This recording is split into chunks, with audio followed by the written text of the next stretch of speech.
Good afternoon. Welcome to session 23005, Monitoring 101. This is features the Share Recording Room, and it's sponsored by the Professional Development Project at Share. My name is Jim Willett from Sunrise eServices. Our speakers today are Frank DiGilio and Rosalind Radcliffe, both of whom are distinguished engineers at International Business Machines, often better known as IBM. Both have been actively involved in mentoring and bring us a wealth of experience. Before we begin, I'd just like to say this is an election meeting. You've probably heard this already, but I've got to say it. And if you're the installation representative or the only one present from your installation, please vote. Be sure to vote on Wednesday. That'd be tomorrow, between 8 in the morning and 6 in the evening. And it's out in the, what do you call it, the foyer area. You'll find it. Sessions in this room are being recorded. The attendees do not have permission to do your own recording and with your own personal devices, cameras or phones or whatever. We have a contract videographer doing that for us. And I can't emphasize enough the need for feedback in the form of the evaluation. They used to be forms. They're not forms anymore. It's all online. You can get to those through the app, through the Share website. If you look in the agenda for each of the sessions, there's a place where you can get into filling out the evaluations. And giving us a few words as well as just the check marks would be really helpful too. Tell us what we did well, what you'd like to see us do in the future, so that we can make this a better educational experience for all. There's a QR code somewhere too. Okay, if there are any working members of the press in the audience, you should have already talked to the speakers. Our speakers will be taking questions during the presentation. Just raise your hand. They'll repeat the question so that it can be heard on the recording. And also turn off your cell phones, or at least put them in silent or stun mode. And mute the sound on your laptops so that you don't disturb the recording or the other people. So with that, I will give you the Frank and Rosalind show. Yeah, that doesn't sound good. What? So, good afternoon. Thank you, everybody, for staying. We wanted to talk about this topic because it doesn't seem to us that there's enough guidance around mentoring. And we've been doing this quite often within IBM, but overall, what we've seen is a lot of people in our environment get given the responsibility with no cover on how to do it. So it's kind of like, hey, you're doing this now, and go do it. And when you say, well, how? They say, do things. So when I got first put in this position, I went to the guy who I respected in this space and said, how do I do this? And he was a distinguished engineer, had been doing it for a long time, and he said basically, bam, defino, right? And I think that's what happens to a lot of us in this space. We're said, hey, go do this thing, but given so little direction that you kind of try, and through trial and error you get there. So what we wanted to do was take our experiences, the stuff that we've been doing for the past years, and share that. I'm proud to say last 31 years in my case. Yeah, one of us is a lot older than the other. So, yes. So what we want to do is take that experience and share it with you. So we wanted to kind of start out with why. What's the value in mentoring? Why would you do this? And the first reason why you should be doing mentoring, why mentoring should be in your company, is because you get better performance. Well, when you look at companies who have people who are being mentored, those companies tend to have people who perform better. It's a simple fact. And you get better engagement, which is what helps drive the better performance. You get better understanding, which helps drive the performance. And you get a better camaraderie, I don't know what the right word is, but bringing people together within the organization and across the industry by doing this. Yeah.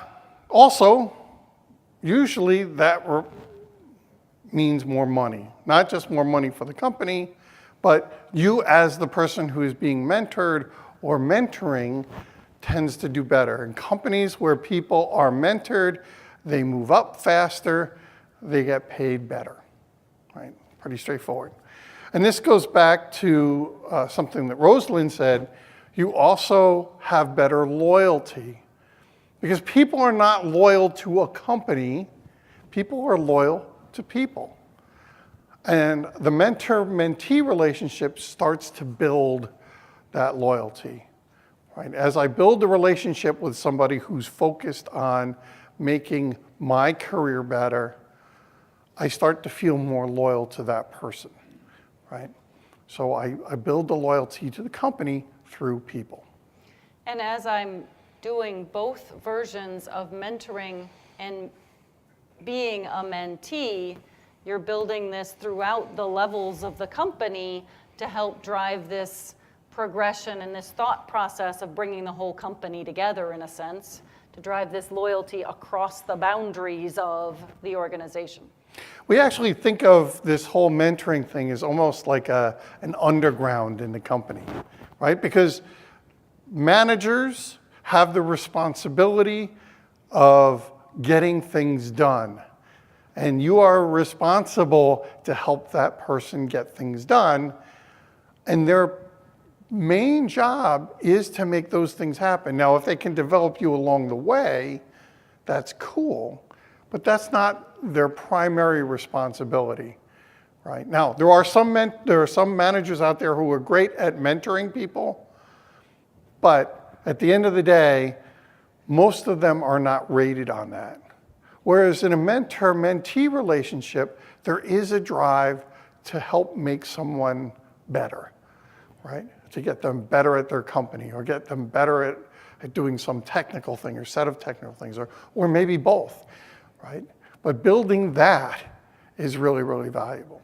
And the managers are not measured usually on mentoring, but the mentors may be measured on mentoring and how well their mentees are doing, which also drives this loyalty to the company, the understanding of the company, the working with the company, because you're bringing people forward in order to do more for the company, and you're also rewarded for that.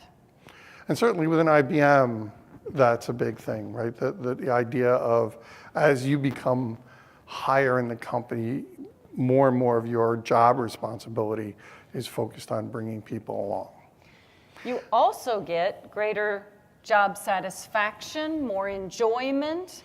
Working with others helps excite, energize, learn.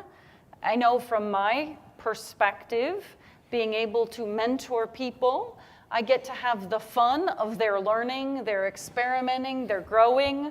I've spent some time recently with some of the new hires in RTP, and it's been fun to help explain the value of the mainframe to them and more about what we're doing and how we're doing things, and it helps make me happier in what I do as well as them understand the value and get greater job satisfaction out of what they're doing.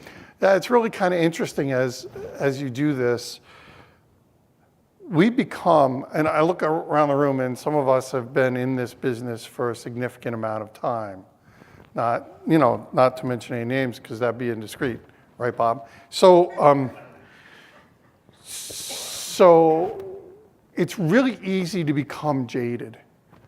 And the neat thing about mentoring, especially mentoring people who are younger, is that you get some of that, the new eyes on what's been going on, what you're doing, how this platform can be something new and inviting because it's seen through a set of eyes that you've long gotten rid of. In some cases, decades. In some cases, quarter century ago, right? So the other thing that I think is really important, especially today in the technical world that we live, in a world where we keep getting asked to do more and more with less and less, mentoring gives you an opportunity to get rid of some of the stress. Through some of the stuff that we've been talking about, being able to work with somebody to see something new, to see it in a different way, to come up with new ideas. But in some cases, it's just the act of sharing which helps reduce some of that stress. Well, and it's also hearing the stories of others and working through the stories of others. You appreciate that everything you're seeing through negative eyes isn't necessarily so bad. You can see other pictures, you can see other viewpoints, or they can have had a miserable day and your day all of a sudden feels a whole lot better than right. you thought it was. There are all sorts of things that help in this relationship. It's also helpful in the sense that I actually work with people outside of the company as well. And in some of those discussions, the grass is always greener at the other side, right? You always think it's better over there. But when you hear and are talking to people in other companies, you can help realize maybe it's not so bad where you are as well. Yeah, and it's amazing, as somebody who has worked with people inside and outside the company, it's amazing how often the stories line up, right? How many people here believe that their executives suck? Oh, wait a second, we are executives. No, we don't count. Yeah, see, now you guys are just lying, right? So having that story, having the ability to say, oh yeah, I have that same issue in my company helps, right? Hey, I got a better one. How many of you work in a company that has internal politics? Oh yeah, see? Everybody raises That sounds their- better than that executive screwed me. Yeah. Yeah, okay. See, Got it. You ask it in the right way, and actually that matters. Being mentored right now. Yes, that's good. It brings up another thing to think about. The way you talk about things, the way you ask things is also very important in the discussions. And in mentoring, you can help people recognize the right or the better way to phrase something. Moving right along, we want to make a sharp distinction between mentoring and coaching. Coaching is something you do to help someone move ahead on some activity. I have a goal, here's the steps we need to get the goal, here are the things we're going to do to get there. Mentoring is more about building a relationship between taking a person from where they are and growing them. And that sounds very one-sided, but what's really interesting about a good mentor-mentee relationship is that everybody learns. Everybody grows out of that. Most of us as mentors try to hide that because we look better. But at the end of the day, a good mentoring relationship brings something to both sides, right? As people start to understand not just the things they want to accomplish better, but each other, you start to build something that's more than just what do we do to get a set of tasks done. Yes, question? Can you guys comment on cross-organizational mentoring? You know, the typical technology person, so I only mentor technology people versus sales and technologists. So I would say I think it's very valuable to mentor and have mentees both ways across organization, across types of work, and across company boundaries. Actually, I take it that far because you learn and can help someone in different areas. So I work with people in the field as well as people in development. I work across division boundaries all the time because that helps them and me. I get to learn more about what they're doing. You get to learn other people's skills. The same is true across different companies. I mentor people in the business side of other companies. Yeah, we have in IBM Poughkeepsie, our test organization has a mentoring process between the test organization and some of the field salespeople, because the technical people can find the answers that the salespeople need, and the salespeople can provide the technical people an insight into what customers actually do, right, or the problems that they're facing. So we found that crossing those environments is, especially a technical and a sales role, starts to get both sides to see the world that the other lives in. And the technical people generally believe that salespeople are, just kind of 2-drink minimum kind of people, right? Which we know is not true, right? That there's a lot more to that job. So when you have technical people who really don't understand how the business works, having that kind of relationship starts to give people an understanding of the world in which they live in, right? Which is very important. Yes, technical people are great to give you that insight, but there's so much of that business and sales insight that technical people need to understand. So we're all in on it. We think it's huge. Okay, so here's, for me, an important set of questions to ask. So do I really need a mentor? Some of us have been around for a while. We say, sure, I'm doing great in my career. Do I really need a mentor? And so here are a set of questions. I'm not going to read everyone. I think you guys are, most of you can read. Most of you can read. No, I'm not going to say it.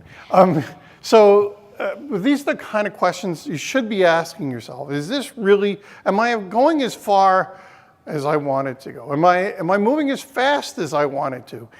Right? These are the kind of questions you should be thinking about to say, do I really need somebody to help me? I've been doing this for over 30 years, and I still have a mentor.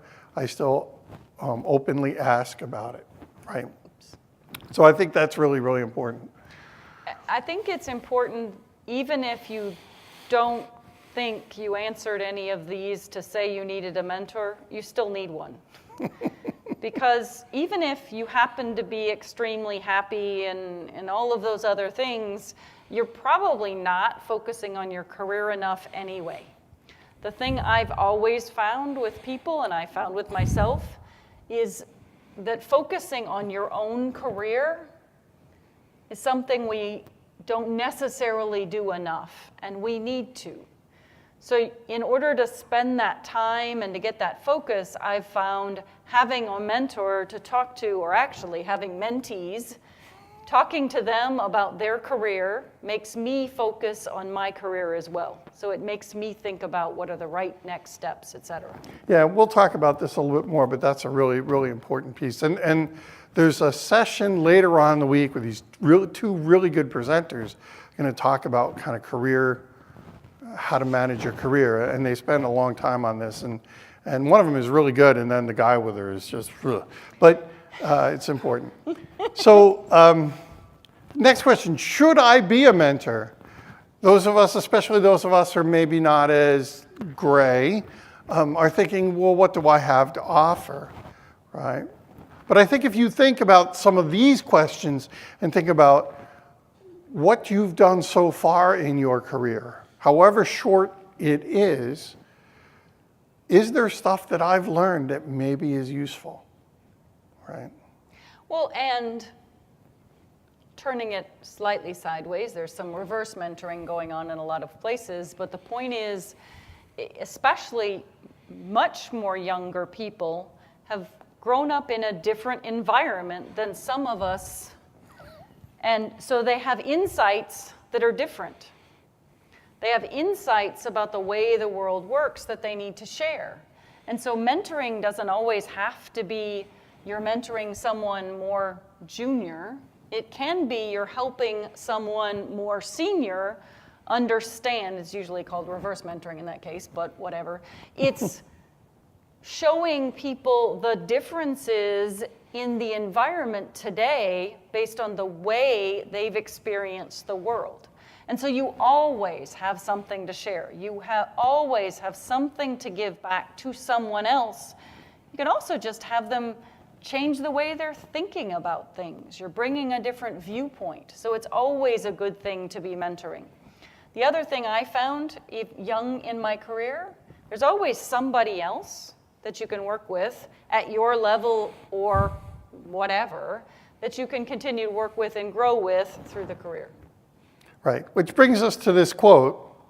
Advice is a form of nostalgia. Dispensing it is a way of fishing the past from the disposal, wiping it off, painting over the ugly parts, and recycling it for more than it's worth. Right? I think it's really important to think about the things that you've gone through and use those things in a new and different way. Right? Make sure that somebody doesn't fall in that hole that you've fallen into. Or at least help them try not to fall in the hole, not that everybody will listen. Right. It was really interesting. I was going to give a presentation and I realized that I had a previous engagement, so I couldn't present.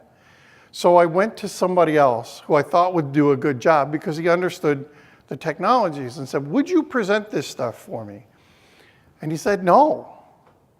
And then I called him names, but I said, why?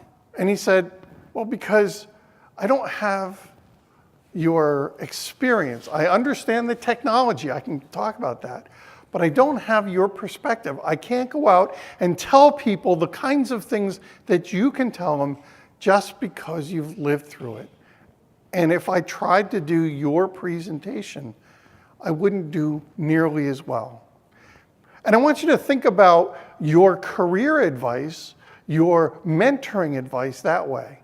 Nobody has gone through the experience that you have in your career, and that's really valuable.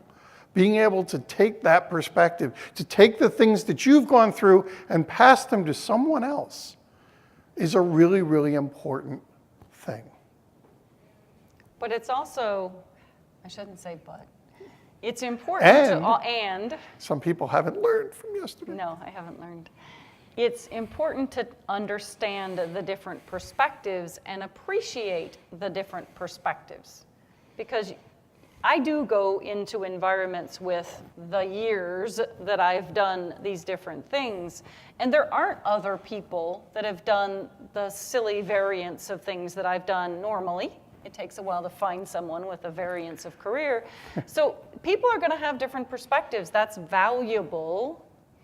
It's valuable to learn from them, and it's valuable to share from them, and it's valuable to explain to this person who says, I can't do that presentation because I don't have that experience, to say, okay, let's modify the presentation to be something you can do because you have knowledge and skill and understanding in this. It may be different than mine, but it's still valuable. Exactly, and that brings us to the next topic. So we've talked a lot about why you should be a mentor, why you should get mentors. But let's talk a little bit now about the kind of the important parts. What are the responsibilities? If you're going to mentor, what are your responsibilities? Number one, teach. Right? Take that you understand and make sure that someone else gets it. And that could be technical, that could be business, that could be financial, that could be political, right? But being able to take that information and turn that into something that somebody can use is very important. One of the things that I've found is with mentoring, technical is important, but in many cases, people have other technical mentors. And in my case, I'm more often talking about career and how to navigate the system. And I've found explaining politics is probably one of the most important things you can teach. Explaining the way the system works for somebody that's new, explaining the boundaries. Had a conversation with a person that I'm now mentoring from an outside company, was explaining her internal politics to her. And I realized that the reason that it had been suggested that she come to me for mentoring was that I actually did know their politics. And that was actually the biggest problem she would have joining this company, the political situation.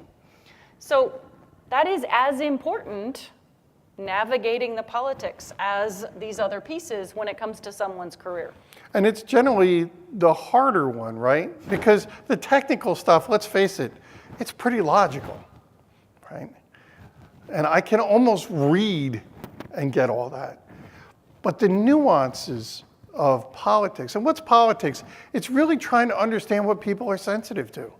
This group of people is sensitive to this thing because, we were talking about this at lunch, right?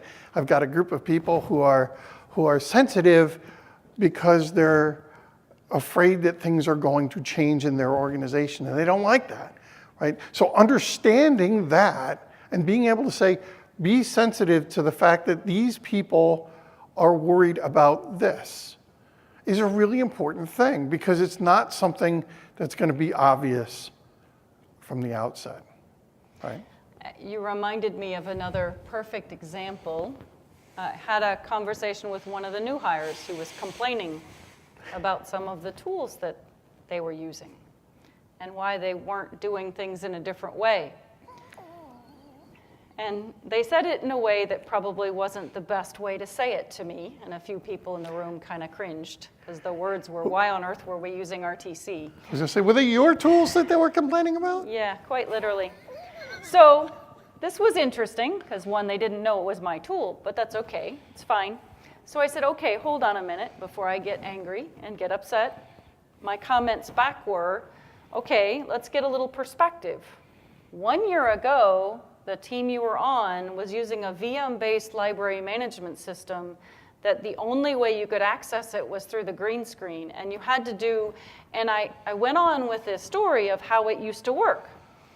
And partway through this story, they're like, oh, I'm so glad we're yeah, okay, perspective. Understanding what a team has just gone through. And they have trouble with the way they've implemented, that's true, and they need to make changes. But the perspective of understanding that just a year ago, this team had been doing things like the 1980s, and they were at least in the 2000s now. So this was a perspective that was important. Very important. And so this is why being an expert is really important. And you're probably thinking, what am I an expert in? And some of us are experts in many things, right? Some of us just fake it a lot. But here's the thing. It's being that expert. And an expert doesn't necessarily have to know the answer to every question. The expert has to be a person who can find those answers, right? Especially as you go up in your company, certainly as we've gone up in ours, we're not expected to know the bits and bytes of every single thing that we work with, right? In fact, we don't have time to learn the bits and the bytes of everything but we have people that we know we can rely on for some of that information, right? And the value, the expert we are to our company is the fact that we know people as much as technology. Which brings us to the next point. As a mentor, your job is to build out the network of your mentees. The fact that you don't know everything is not the issue. The fact is, you can find the answer to many things in your company by talking to the right people. And building out that group for your mentees is a really important job of the mentor. Get them to understand other people who can help them, who they can help, right? We basically stand on each other's shoulders from time to time. And a mentor's job is being able to identify those people whose shoulders you need to stand on for this. And this networking is important because it's not just your company's networking. Your mentees should, in a sense, now have access to your network of people outside and inside the company to help learn and share and grow and understand. And you can use your mentees to grow your network too, because they have a network, they're building a network, and you can work with them, especially when you have mentees in other areas. This is a great way to help with crossing teams in networking. You should always push your mentees out of a plane. No! Okay. Challenge your That's it. mentees. Take risks. That's what this Take is. reasonable risks.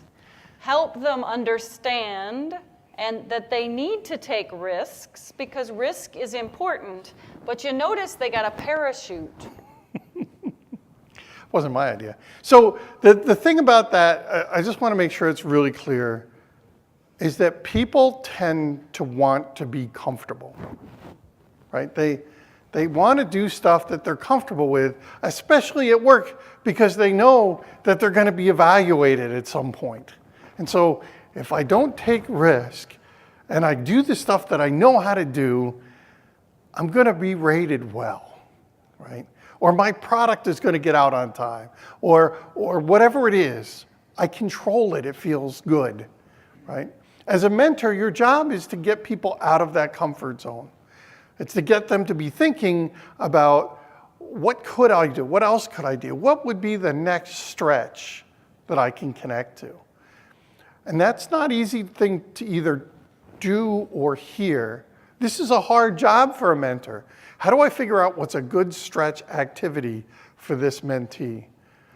Being a mentor is not a simple thing. You don't do this in 20 minutes a week, right? It's an active thing. And it's a very personal thing between you and your mentee.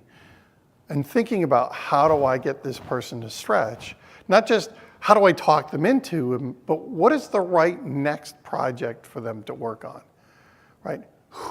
And maybe that's not one of my projects. Maybe it's, I have something I want this person to learn. Rosalind, do you have a project that forces this person to do X, right? That's the job of a mentor. Or looking for and seeing things that are coming up in the area to say, oh, this person that I work with, this mentee, would be really good for that. So putting the two and two together. As a mentor at a certain level, we hear about opportunities. Lots of them at times. And so we can share those opportunities and think about who might be a good person to take on that additional challenge, that additional opportunity, that additional work. You should always make sure your mentees have a knife. No, you should help your mentees out of the nasty parts of the politics situation. Right. It's really important to get people to understand the political implications of the things that they say. Maybe it's not a good idea to tell the person who owns a product that it sucks real bad. Yeah, right? that was a really interesting statement. Maybe you could come about it a different way, in a way that's maybe not quite so confrontational, right? So having that kind of conversation with a mentee and trying to get them, as Rosalind said before, if you can get them to see it from the person you're talking to's perspective. Imagine you're saying that to the person who owns the product, right? What is it that you really want to get out of this? This is one of the conversations I have with my mentees most often. What did you expect to happen when you called that executive stupid? What was the He's the one that does this all the time. Oh. What was the goal there? Well, in some cases, they just need to know they're stupid. Well, that's true. But being able to say, what is the thing that you actually want accomplished? What's the best way to get there? That is a really important conversation to have. Or, hey, I've dug myself into this hole. How do I get out?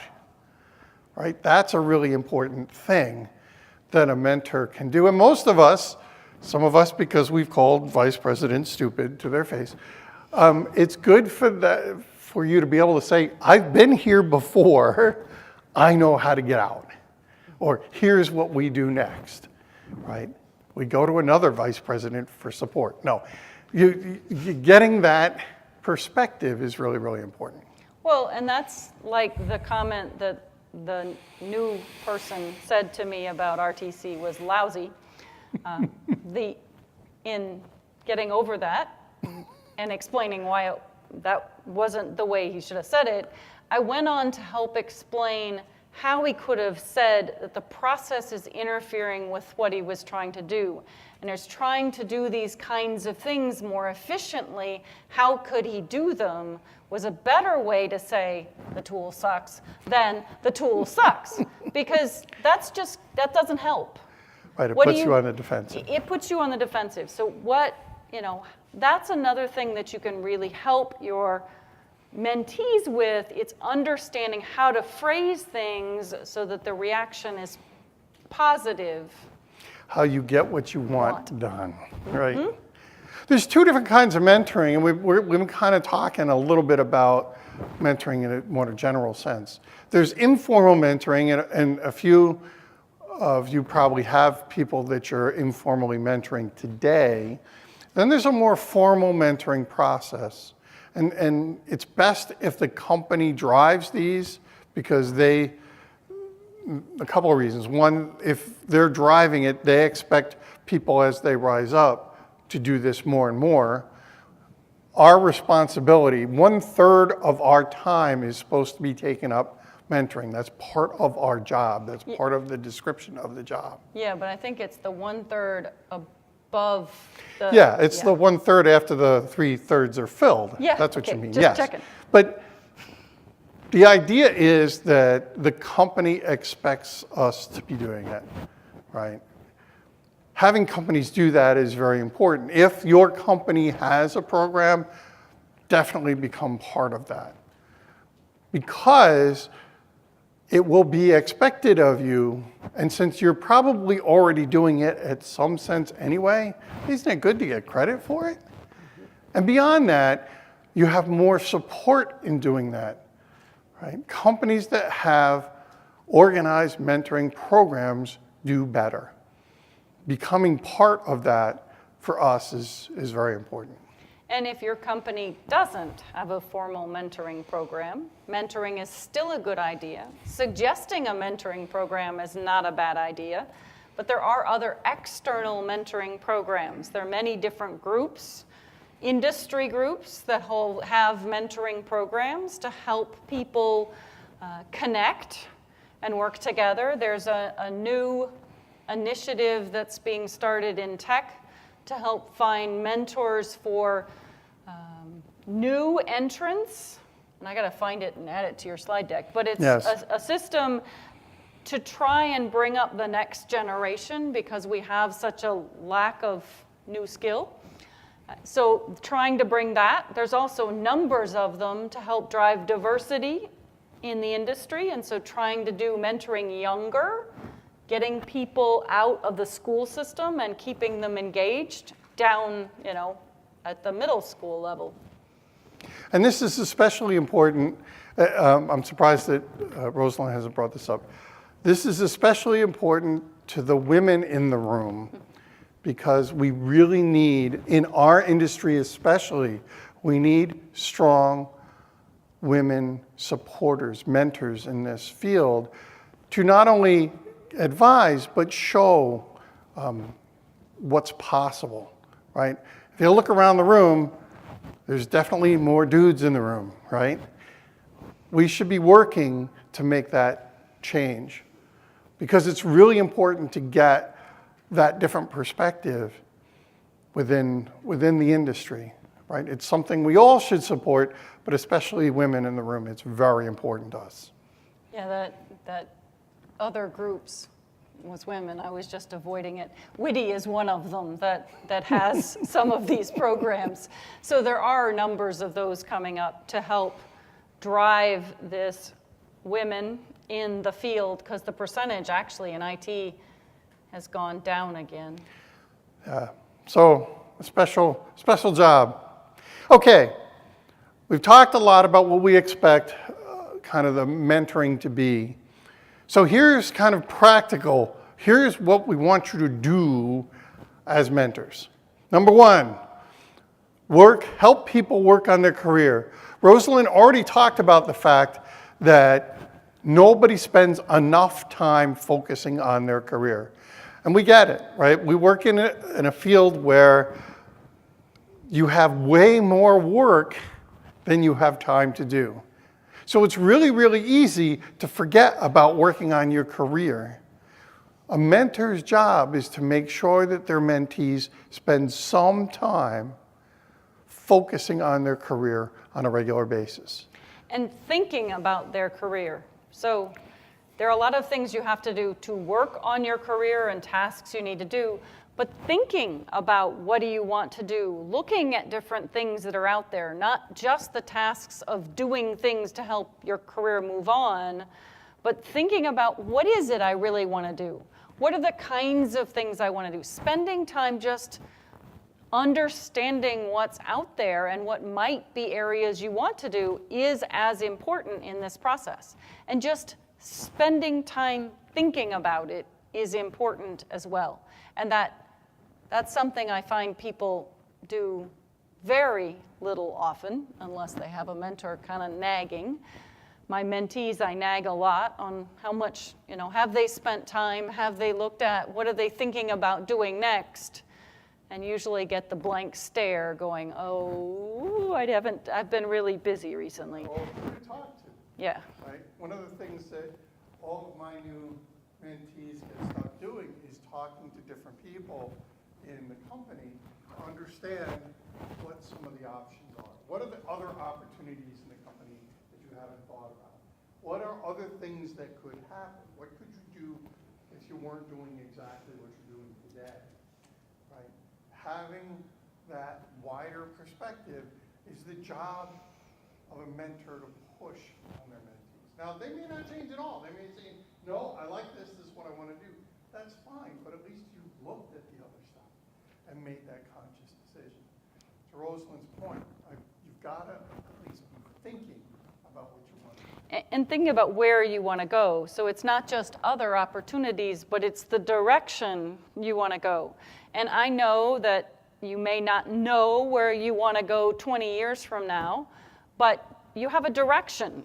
You have a direction you're headed, and that might change, but you've got to be going in a direction. The same is true for almost anything. If you don't set your sights somewhere, you're never going to get there. Right. You're not looking up, you're looking down. Right. Okay, so you're spending some time looking on your career. You set an idea of where you want to be. So a mentor's job is to help say, okay, you want to be at that goal. What are the steps to get there? How do I get to that? You want to be CEO. Okay? Really? Yeah, not me. I don't want to do that. But okay, so what are the steps to get there? What are some, now, you can't map all of those steps, but there's a bunch of things that you can do if somebody says, I want to go be, a distinguished engineer, or I want to be an IBM fellow, or I want to be an SDSM, or I want my next promotion, or I want any of these things. So, got to work towards it. What does that take? And a lot of times, that work is not just the mentee's work. As a mentor, you may have stuff to do as well. Right? So being able to understand what those goals are and provide both the mentor and the mentee with what those goals are, that's a key part of being a mentor. And making sure they are expressed, written down, understood, and tracked to some level, some extent. Talking about it is useful. Doing something about it is what is required. I have some mentees that we spend a lot of time talking about what they should be doing. And we all agree that these are the next steps that they should be doing. And the next time I talk to them, we're talking about what they should be doing, and and we haven't necessarily moved on. So it is really important to document, to understand. I mean, doesn't have to be a formal tracking mechanism, but something to help you know you're moving toward these goals and achieving the goals. All of my mentees have to meet me once a month. It's their responsibility to set that up. And I expect to talk to them once a month. If I provide them a deadline, I have a chance of making those goals something they work towards, right? How many times have you been, oh, I've got a meeting on Tuesday with somebody, I better start preparing for it now. Now, for some of you that maybe I have some meeting with somebody in an hour, maybe I Yep. should start working on it. Yeah, that sounds good. Or, gee, I just finished one meeting and now I have another one. And as a mentor, it's okay to say, all right, I'll let you slide this month. But next month we need to do, right? It's really important to have that goal and then drive towards it. Well, and one of the things that's important is those goals need to be tied in, so they're We'll get better.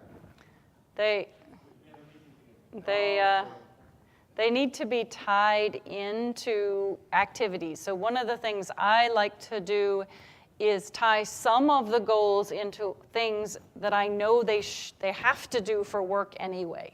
Because some things are going to be extra, above and beyond.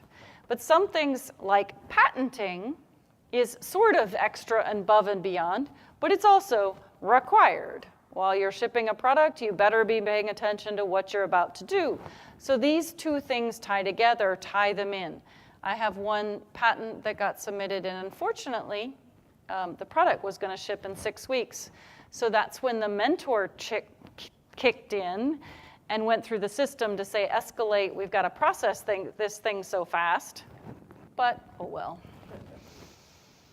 I think it's really important to give your mentees responsibility. In the military, they have the obstacle course. They don't call it the obstacle course anymore. They call it the confidence course, so that when you finish it, you have more confidence. That's the theory. I actually believe in some of that anyway. I believe that if I give my mentee an opportunity to do something that may be a bit of a stretch for them, and then they complete it, it gives them more confidence, and generally, it's going to give them more visibility, and the ability to prove how good they are to a new group of people. It's really important to make your mentees mentor other people. A big part of your job as a mentor is to encourage growth. And the best way to grow professionally is to be a mentor. And one of the things I've been getting pushed back sort of on is the brand new hires. When I suggest that they be mentors, their reaction is not so positive, I think is the best way to put it.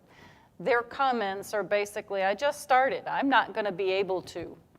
And with this set, I was actually in a group talking to them about the fact that they needed to do this. It was very simple. I said, you're working with a bunch of people who've been in IBM the last 30-some years, and you just came out of college with a set of skills. I have a feeling that some of those skills that you have, they need to learn, like modern tools. Like, there are a few other things, but the point was that there is a set of skill that you have that you should be sharing no matter what level you are. It's really important. Nope, I was Okay. moving on. We're running out of time. No, we're not. Yeah, we're down to 15 minutes. It's really important to give people the opportunity to grow.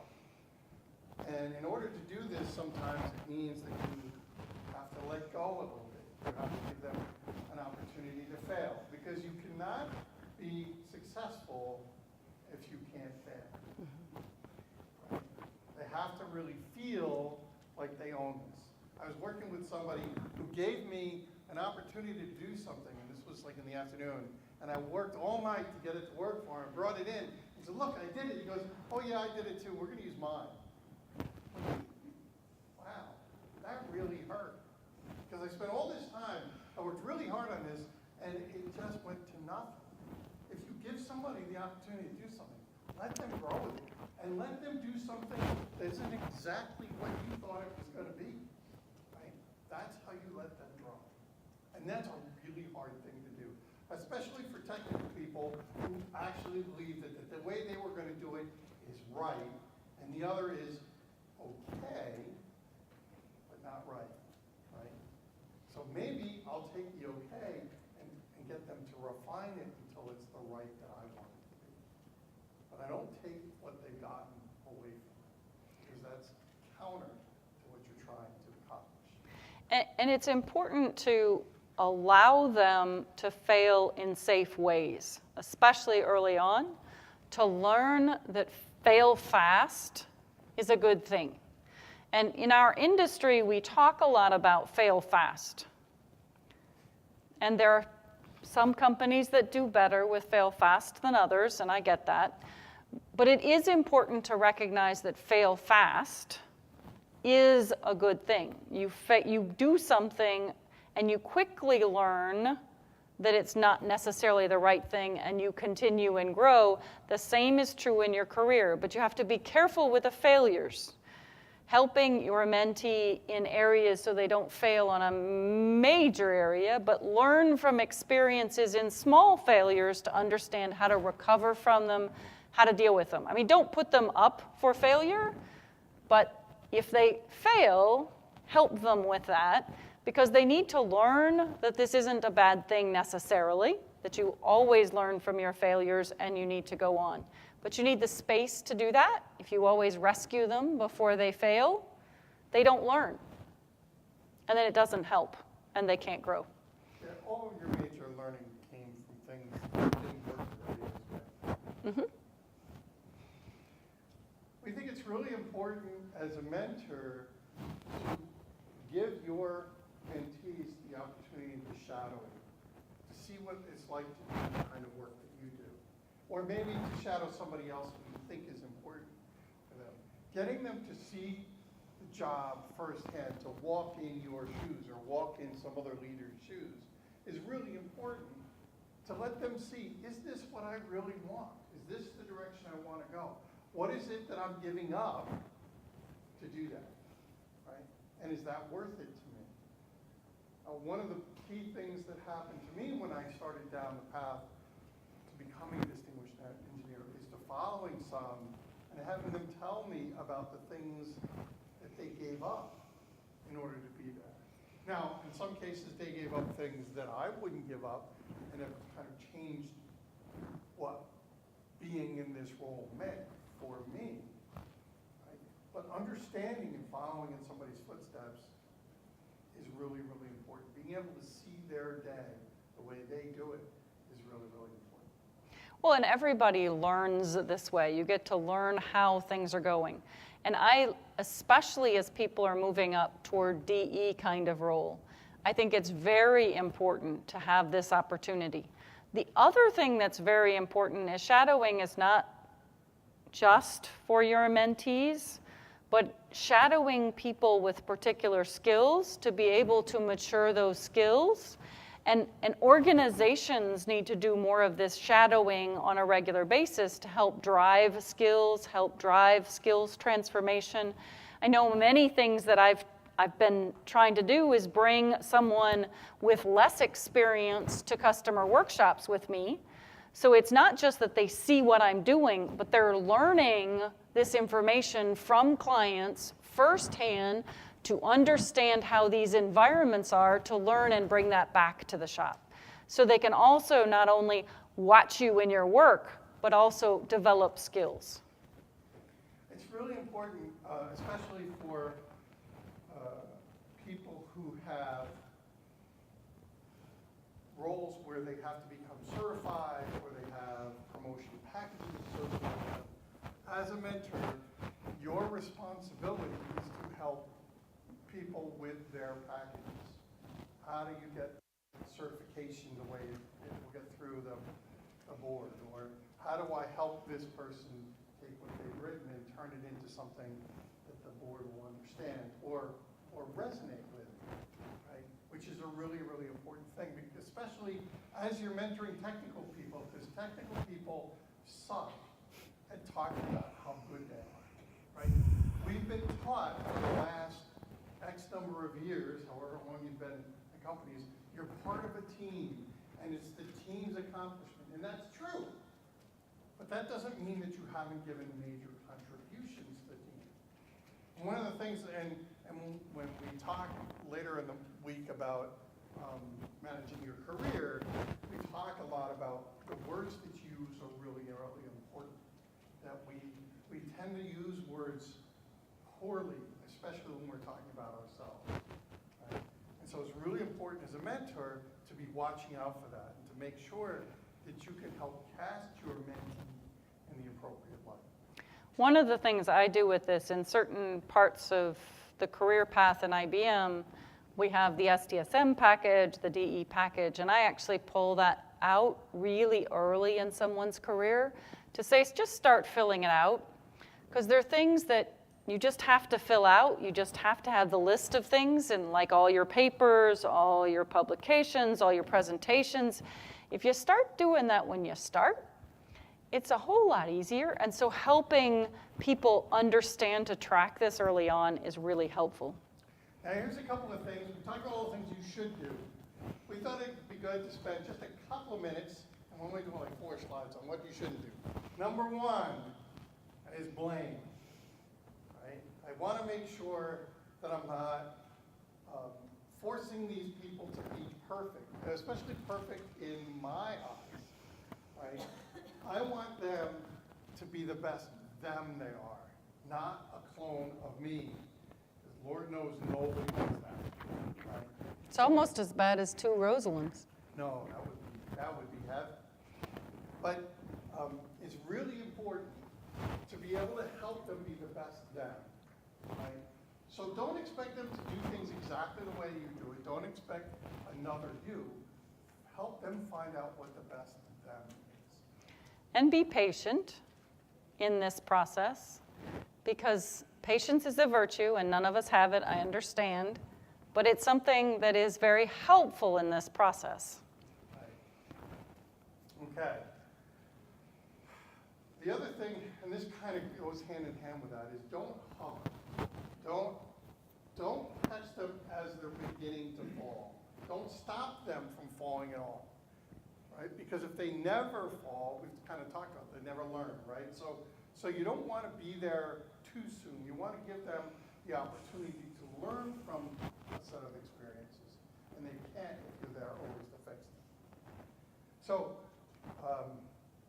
in conclusion, and this is very weird for us because we actually have like 3 minutes left. We're going to get done. In conclusion, here are things we think mentors should do. Build a relationship, teach, build skills, right? Build that network, challenge them to take risks, drive them to work on their career, and support those certification efforts.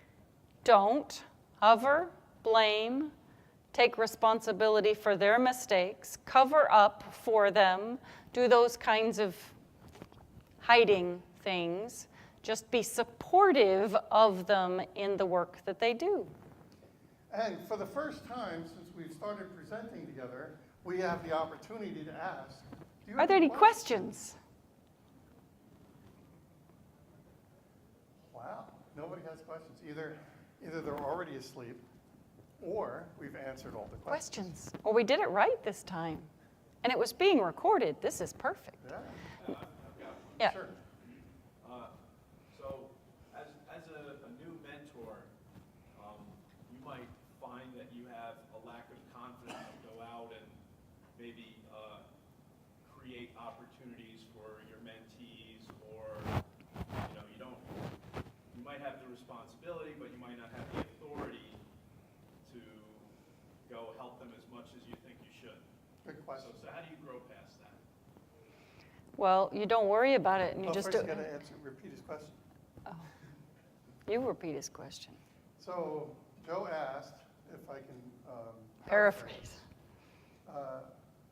If I'm not at a level where I can give somebody work, or I don't have the authority to give somebody work, how do I help my mentee get some of those different opportunities?